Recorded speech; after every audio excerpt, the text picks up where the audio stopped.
whenever something good happens in our life, whether that be a good vacation that we take with our family or a good gathering with friends, our natural inclination is to ask the question, what's next? What happens after this?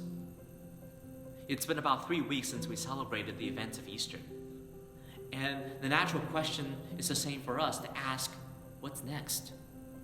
It's the same questions that the apostles were faced with after their own experience of Easter, after Jesus' passion, death, and resurrection.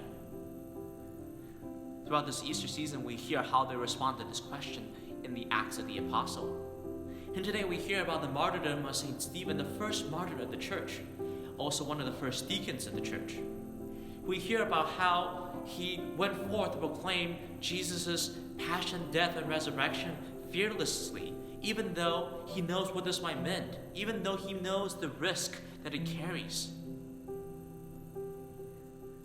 The work of the apostle gives us some examples, some clue and indications to follow as we try to answer the question, what is next after we celebrated Easter?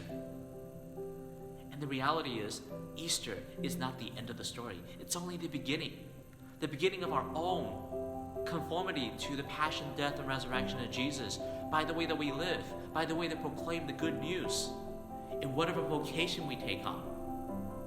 It's all about proclaiming this good news. And Jesus assures us that we're not alone on all of this. He gives us the bread of life, as he says to us in the gospel today. The bread of life that feeds us, that nourishes us, and that empowers us. And that's what we do every single time we come together to the Eucharist. We are fed, nourished, and sent forth to live our vocation, to proclaim the good news of Easter.